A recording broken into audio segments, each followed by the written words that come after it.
రాష్ట్రంలో నడుస్తుంది ప్రజాపాలన కాదు రాక్షస పాలన అని బీఆర్ఎస్ నాయకుడు ఎర్రోళ్ల శ్రీనివాస్ అన్నారు.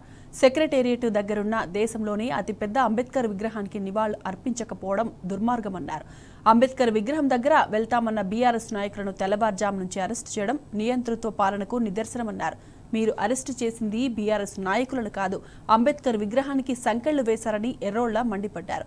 కేసీఆర్ గుర్తులు చెరిపేయాలనుకోవడం కాంగ్రెస్ నాయకుల మూర్ఖపు ఆలోచన అన్నారు. కేసీఆర్ ప్రజల గుండెల్లో ఉన్నారని, ఆయన గుర్తులు చెరిపేయడం ఎవరి తరం కాదని ఎర్రోళ్ల శ్రీనివాస్తో మా ప్రతినిధి లివిల్ ఫేస్ టు ఫేస్.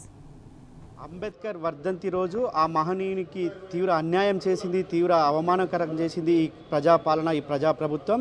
ఈ నేపథ్యంలో బీఆర్ఎస్ పార్టీ 125 అడుగుల భారీ అంబేద్కర్ విగ్రహానికి నివాళులర్పించేందుకు పెద్ద ఎత్తున చేరుకునేందుకు అక్కడికి వెళ్తే వాళ్ళ ప్రతి ఒక్క బీఆర్ఎస్ నాయకుడిని ఎక్కడికక్కడ అరెస్ట్ చేశారు. ఆ మహనీయునికి నివాళులర్పించకుండా చేసిన ఈ ప్రజాప్రభుత్వంపై మాట్లాడడానికి మనతో పాటు ఎస్సీ కమిషన్ మాజీ చైర్మన్ బీఆర్ఎస్ సీనియర్ నాయకులు ఉన్నారు. చెప్పండి, ఇవాళ ఒక అంబేద్కర్ ఆనాడు తెలంగాణ ఖ్యాతిని దేశ నలుమూలల చాటేందుకు 125 అడుగుల విగ్రహాన్ని ఏర్పాటు చేసి ఘనంగా నివాళులర్పిస్తే ఆ కనీసం కూడా ఇవాళ కాంగ్రెస్ ప్రభుత్వం పట్టించుకోవడం ఎట్లా చూడొచ్చు? అంటే కాంగ్రెస్ ప్రభుత్వము దుర్మార్గమైనటువంటి నిరంకుశత్వ పాలనకు ఇది నిర్వెత్తు నిదర్శనం.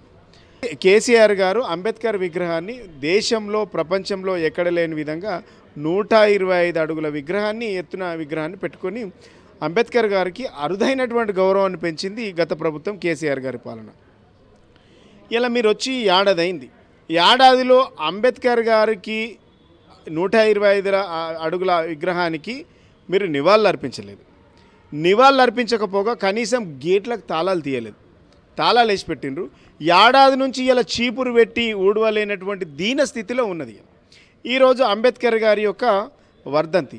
ఈ వర్ధంతి సందర్భంగా మీరు చేస్తున్నటువంటి నీచమైనటువంటి పనులు అంబేద్కర్ గారిని అవమానిస్తూ ఉన్నారు. ఇలా మేమే అంబేద్కర్ గారి విగ్రహం దగ్గరికి వెళ్ళి మేమే క్లీన్ చేస్తాం, చీపురు బట్టి ఊడుస్తాం, నీట్గా కడుగుతాం, నివాళులు అర్పిస్తామని ఇలా మేము స్టేట్మెంట్లు ఇచ్చినాం.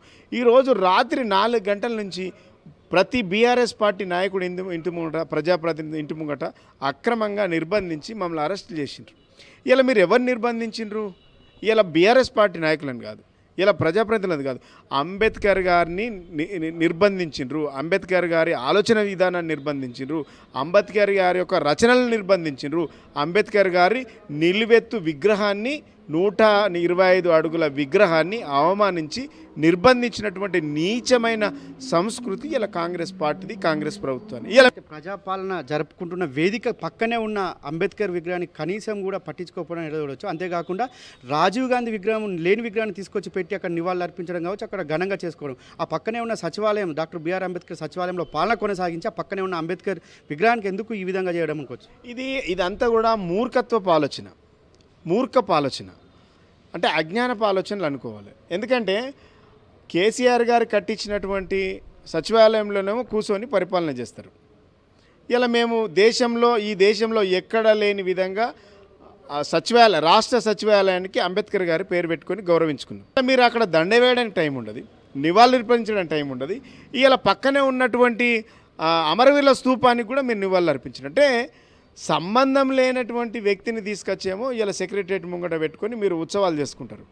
ఇలా తెలంగాణ రాష్ట్రానికి ఇలా స్ఫూర్తించినటువంటి ప్రదాత ఎవరు అంటే బాబాసాహెబ్ అంబేద్కర్ గారు. ఆయన విగ్రహానికి మీకు దండ వేయడానికి, ఇలా పూల అర్పించడానికి ఇలా మీకు సమయం ఉండదు అని అంటే మీరు ఎంత మూర్ఖపోయినటువంటి ఆలోచన ఉన్నారు. అంటే కేసీఆర్ గారు ఆనవాళ్ళు తురిపేస్తామనంటే, కేసీఆర్ గారు ఆనవాళ్ళు తూడ్చేస్తామంటే మీరు తూడిస్తే పోయేటి కావు. ప్రజల గుండెల్లో గూడు కట్టుకున్నాడు కదా కేసీఆర్ గారు. ఇలా కేసీఆర్ గారి ఇచ్చినటువంటి దయ వల్ల, భిక్ష వల్ల ఈ రాష్ట్రంలో ఉన్నట్టు మీరు అందరూ ముఖ్యమంత్రి అయినరు, మంత్రులు అయినరు, పరిపాలన కొనసాగిస్తున్నారు. ఇలా ఇంతమందిని మీరు దిగ్బంధం చేసి హౌస్ అరెస్టులు చేసిండ్రు అంటే ఇలా ప్రజాస్వామ్యం కూనైపోయింది. గ్యారంటీలను పెట్టిండ్రు, 7వ గ్యారంటీ ప్రజాస్వామ్యం అని పెట్టిండు. అసలు ఈ తెలంగాణలో 7వ ప్రజాస్వామ్యం అసలు దానికి అర్థం ఉన్నదా?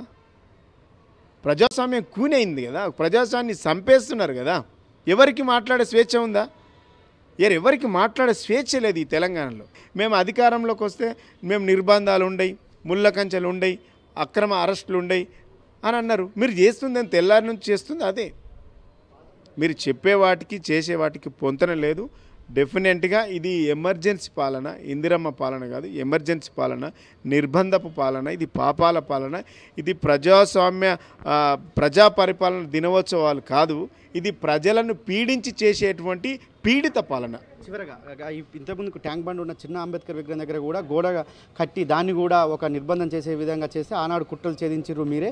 ఇవాళ ఈ అంబేద్కర్ 125 అడుగుల భారీ అంబేద్కర్ విగ్రహం కూడా తాళాలు తీయకపోవడానికి ఎట్లా చూడవచ్చు? భవిష్యత్తులో దీని కార్యాచరణ ఏ విధంగా ఉండబోతుంది? డెఫినెట్గా వీళ్ళు ఎన్ని రోజులు అరెస్ట్ చేస్తారు? అరెస్టులు, నిర్బంధాలు, అక్రమ కేసులు మాకు కొత్త కావు. ఇలా మా త్యాగాల వల్ల ఇలా మీరు భోగాలు అనుభవిస్తూ ఉన్నారు. 14 సంవత్సరాలు మేము కొట్లాడితే అక్కడ తెలంగాణకు సంబంధం లేనోడు ఇలా అధికారంలో ఉన్నాడు, తెలంగాణకు సంబంధం లేనోడు పదవులలో ఉన్నారు. మీరు ఎంత అక్రమంగా అరెస్టులు చేసినా, నిర్బంధించినా డెఫినెట్గా మా ఆలోచన విధానాన్ని, ప్రజల ఆలోచన విధానాన్ని ఇంప్లిమెంట్ చేసేది బీఆర్ఎస్ పార్టీ నాయకులు కేసీఆర్ గారే. ఇలా మీరు అంబేద్కర్ గారి విగ్రహం చుట్టూ కాంపౌండ్ వాళ్ళు కడతామంటే తెల్లారి వరకు ఎవరు మాయం చేసిండ్రు? అంటే మీరు అడుగున అంబేద్కర్ గారు అణచివేస్తూ ఉన్నారు, అంబేద్కర్ గారి యొక్క ఆలోచన విధానాన్ని అణచివేస్తూ ఉన్నారు. వాళ్ళ ఏదేమైనప్పటికీ ఖచ్చితంగా బీఆర్ఎస్ పార్టీ తరఫున అంబేద్కర్ ఖచ్చితంగా ఆ తాళాలు తీస్తాం, అక్కడ ఏదైతే నిర్బంధించారో వాటిని కూడా ఛేదిస్తాం. ఇవాళ అక్రమ అరెస్టులు, నిర్బంధాల వల్ల మా బీఆర్ఎస్ నాయకులను, తెలంగాణ వాదులను ఆపలేరని చెప్పేసి మరోసారి స్పష్టం చేశారు doctor Errolla Srinivas. Camera person M రవితో లివిల్ రెడ్డి, టీ న్యూస్, హైదరాబాద్.